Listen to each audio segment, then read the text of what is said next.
Ever since Necrotic grips came to Destiny for Warlocks, many had thought to combo the Thorn exotic hand cannon with the grips to make a funky interaction with all the poison going on.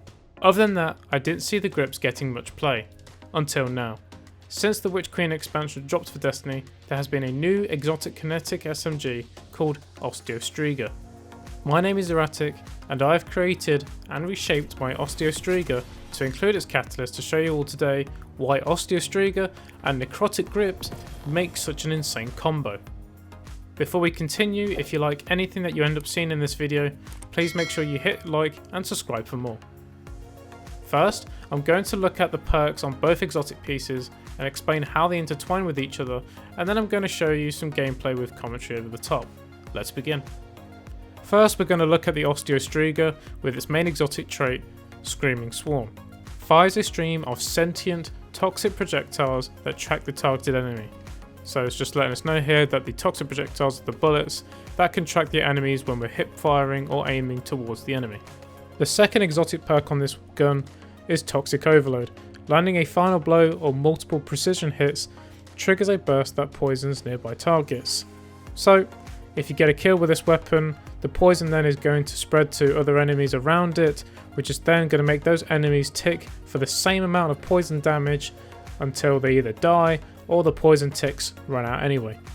However, if you get multiple precision hits on like a major or a boss for example, that target is then going to keep emitting explosions of toxic rounds, which can then keep on spreading the poison to other targets in the area. We're going to leave out the Osteo Striga catalyst for now and move on to the exotic gauntlets, which are the Necrotic grips, which have the perk Grasp of the Devourer. Damaging combatants envenoms them with the poison that deals increasing damage over time.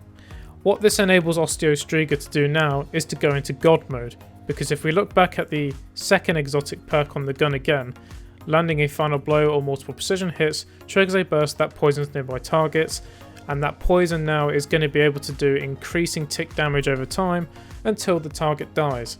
And if that target dies as well, that poison can still be spread, again because of the gauntlets. Now if we finally look at the Osteo Striga catalyst, which is just the icing on the cake for this weapon, poison final blows return ammo to the magazine. Subsistence on steroids is the best way to pretty much describe this. You pretty much have 26 or 27 rounds in the magazine, and then for each poisonous kill you get, you pretty much get a bit of ammo partially coming back into the magazine, and you can hold up to 103 rounds I'm pretty sure, which pretty much means as long as you're getting kills consistently, you're never going to have to reload ever again. So here we are now with the Osteo Striga gameplay with the Necrotic grips on.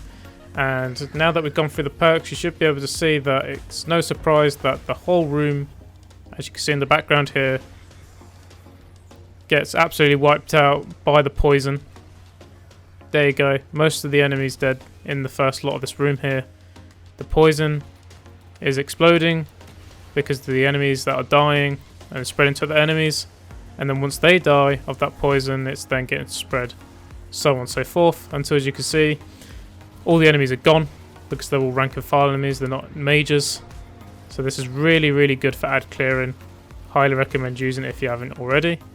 Here I am trying to get a few more shots in, trying to get the precision hits instead of trying to make the poison go off instead of the killing blow on the knights, because they're a little bit more heavy on the health.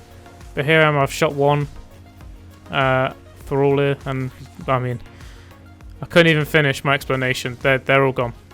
You saw it in the first half of the room, and they're all gone. Look, I killed one, and yet again the poison is just spreading, exploding after one dies.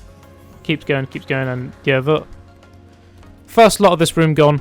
Easy peasy. If you haven't tried it, you should.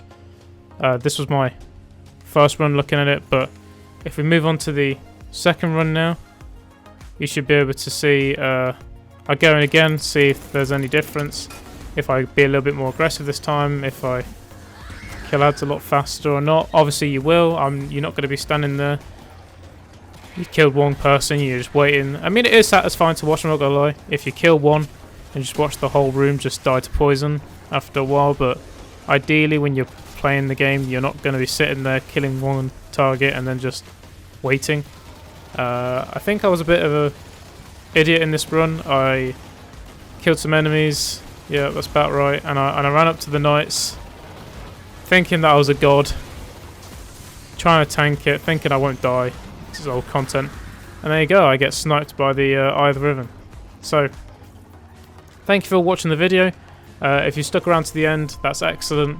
Please let me know what you think in the comments down below, and I'll see you all in the next one.